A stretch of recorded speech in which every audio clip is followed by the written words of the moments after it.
Hello guys, इस video में हम जानेंगे आदर्श एवं अनादर्श विलयनों में अंतर। पर उसके पहले हम जानते हैं आदर्श विलयन क्या होते हैं।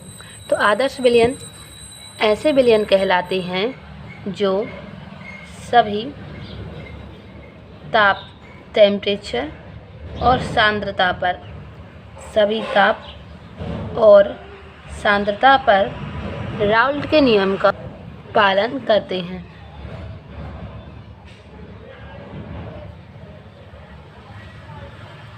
तो ऐसे विलयन जो सभी ताप और सांद्रता पर राउल्ट के नियम का पालन करते हैं आदर्श विलयन कहलाते हैं। आदर्श विलयन में ए और ए तथा बी और बी इन अणुओं से जो मिलकर विलयन बना होता है ए और बी, इन सभी के मध्य आकर्षण बल बराबर होता है। तो ये आदर्श विलयन की विशेषताएं हुई। अब अनादर्श विलयन क्या होता है। अनादर्श विलयन वह विलयन होता है जो सभी ताप और सांद्रता पर राउल्ट के नियम का पालन नहीं करता है और इसमें ए और बी अणुओं के मध्य आकर्षण बल समान नहीं होता है। तो यह अनादर्श विलयन कहलाता है। इसके बाद हम देखेंगे आदर्श और अनादर्श विलयन के मध्य अंतर। Difference between ideal and non ideal solution. आदर्श विलयन में ए बी अणुओं के मध्य आकर्षण बल समान होता है, तो इनसे जो मिलने वाला विलयन होता है वह आदर्श विलयन कहलाता है। अनादर्श विलयनों में जैसा आप पहले भी जान चुके हैं कि जो ए होता है, ए बी और बी अणु होते हैं, उनके मध्य आकर्षण अलग अलग होता है, जिसमें जो ए है और बी इन दोनों से मिलकर अनादर्श विलयन बना होता है।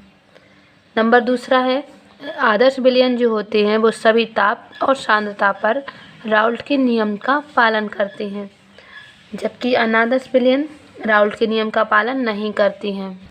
राउल्ट के नियम को यदि हम एक लाइन में देखें तो ये होता है कि जो राउल्ट विलयन का संपूर्ण वाष्प दाब होता है वह उसके जो अवयव होते हैं ए और बी उनके आंशिक वाष्प दाबों के योगफल के बराबर होता है, जबकि अनादर्श विलयनों के बराबर नहीं होता है।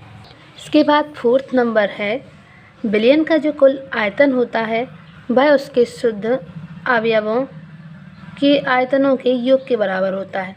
जो विलयन का संपूर्ण आयतन है वह उसके जो अवयव होते हैं ए और बी जिनसे विलयन मिलकर बनता है उनके आयतनों के योग के बराबर होता है, जबकि अनादर्श विलयन का कुल आयतन अवयवों के आयतन के योग के बराबर नहीं होता है।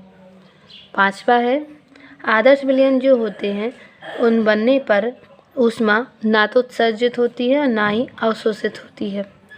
अतः इसका मतलब है जो डेल एच होता है वो 0 के बराबर होता है, जबकि अनादर्श विलयन में ऊष्मा उत्सर्जित या अवशोषित हो सकती है, इसलिए जो डेल एच होता है वो 0 के बराबर नहीं होता है। इसके बाद जो 6 नंबर है आदर्श विलयन के उदाहरण है क्लोरोबेंजीन और ब्रोमोबेंजीन का मिश्रण। जो विलयन बना होता है वह नंबर दूसरे पर है बेंजीन और टॉलुइन का विलयन। यह आदर्श विलयन के उदाहरण है, जबकि अल्कोहल और जल का विलयन अनादर्श विलयन का उदाहरण है। दूसरा है इसका नाइट्रिक अम्ल और जल का विलयन, यह अनादर्श विलयन के उदाहरण है। इस तरह आदर्श और अनादर्श दोनों विलयनों के मध्य हमने 6 अंतर को देखा और कुछ उदाहरण देखे। आई होप आपको ये समझ में आया होगा and thanks for watching this video. Next video में हम जानेंगे एक नया टॉपिक।